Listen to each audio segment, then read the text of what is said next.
Effective study. सुबह से शाम तक बैठे हैं, कई पेरेंट्स बोलते हैं, बोले हमारी बच्ची पढ़ती तो बहुत है, उसको याद नहीं होता। कई पेरेंट्स कहते हैं कि हमारा बेटा पढ़ता तो बहुत है, याद भी हो जाता है, पर वक्त आने पे भूल जाता है। इफेक्टिव स्टडी है क्या? हमने तो उसको ट्यूशन में लगा के रखी है, दो दो ट्यूटर आते हैं पढ़ाने, मैथ्स के अलग आते हैं, साइंस के अलग आते हैं, 3 जगह कोचिंग भेज के रखा है। और मैं क्या कर सकता हूं? इसके बाद भी रिजल्ट नहीं ला रहा बच्चा, मतलब वो इफेक्टिव स्टडी नहीं हो पा रही है। आप सपोज करिए अपने नल खोला और एक फूटी बाल्टी उसमें रख दी, बाल्टी भरेगी, फूटी है बाल्टी, छेद हैं कई, उसमें भर पाएगी बाल्टी? सेम आपके साथ भी ऐसी हो रहा है। आप पढ़ने तो बैठे हैं लेकिन ध्यान आपका कहीं और है। पढ़ने बैठे हैं लेकिन पेरेंट्स की बातचीत पे आपका ध्यान है, पढ़ने बैठे हैं लेकिन घर में चल रही टीवी पे आपका ध्यान है, बैठे हैं आप लेकिन बाजू में रखे हुए मोबाइल पे कुछ मैसेजेस आ रहे हैं, उस पर आपका ध्यान है। पढ़ते रहो आप, कुछ नहीं होने वाला, ऐसी पढ़ाई से कुछ नहीं होने वाला। कर रहे हैं ना सब लोग, अधिकांश लोग ऐसी पढ़ाई कर रहे हैं ना, इससे निजात पाइए आप। इफेक्टिव स्टडी तब होगी जब आप पढ़ने के समय सिर्फ पढ़ रहे हों।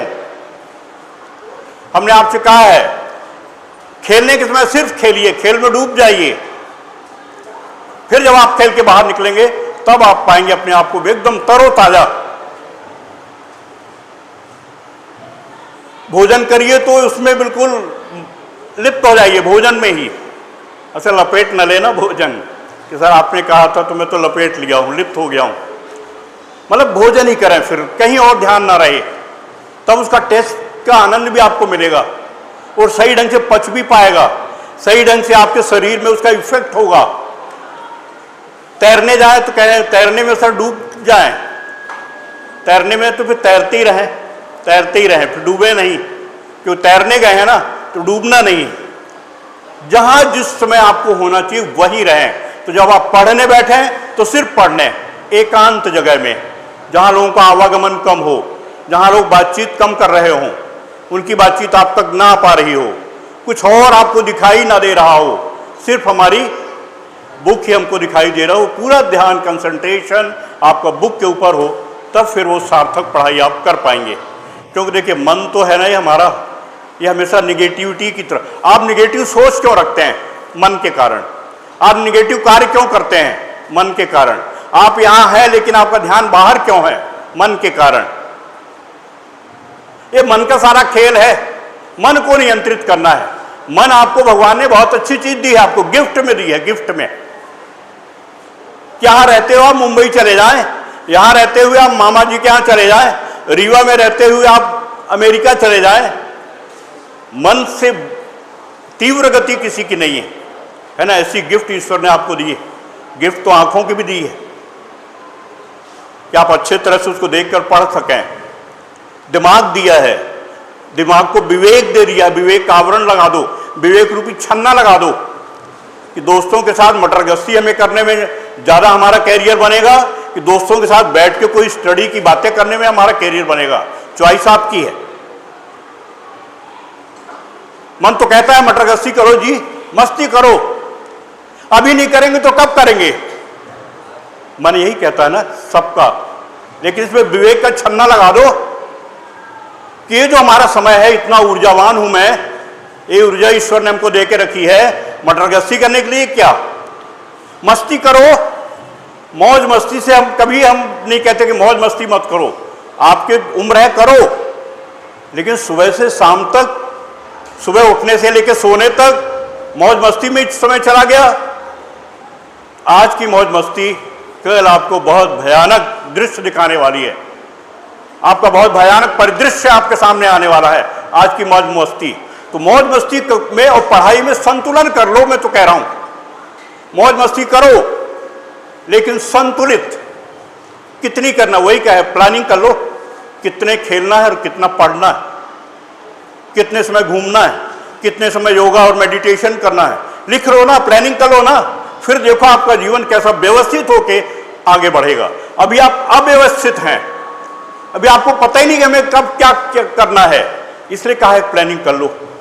और प्लानिंग करने के बाद जो स्टडी आप करेंगे वो इफेक्टिव होगी। इफेक्टिव पर आपकी जो मानसिकता है, जो आपका मन है, वो आपके साथ रहे जहां आप चाहे। अभी आप मन के गुलाम हैं,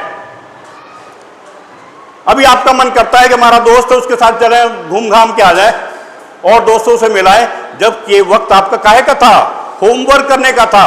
होमवर्क करने के वक्त में आप दोस्त के साथ मटरगश्ती करने चले गए हैं, ये विवेकपूर्ण कार्य नहीं, ये मन के गुलाम हो गए हैं आप। मन आपका कह रहा था, दोस्त ने कहा अरे क्या कर रहा है यार, कहाँ पढ़ने में लगा है, तू तो किताबी कीड़ा हो गया है।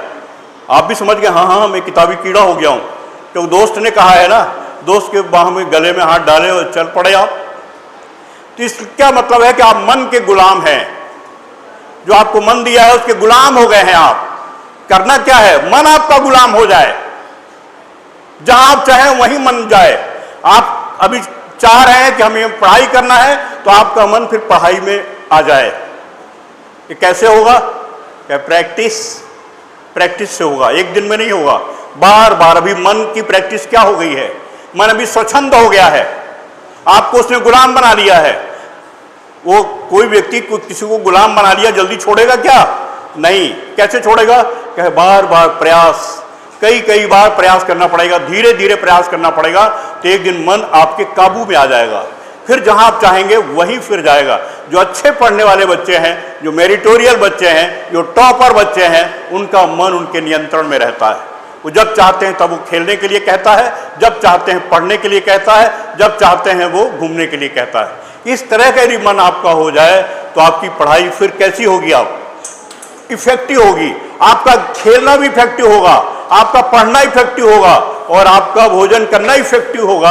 अभी लोग कहते हैं, आपके पेरेंट्स कहते हैं खाता तो है पर लगता नहीं है ना। कई पेरेंट्स कहते हैं ना आपको, खाता तो है लगता नहीं है। कैसे लगेगा, इफेक्टिव फूडिंग नहीं हो पा रही है। खाता है यहाँ है लेकिन मन कहीं रहता खाने के समय पे, इसलिए वो लगता नहीं है। इसलिए जहाँ जब आपको रहना है तब आप वहीं रहें, तब वो आपकी इफेक्टिव स्टडी हो पाएगी।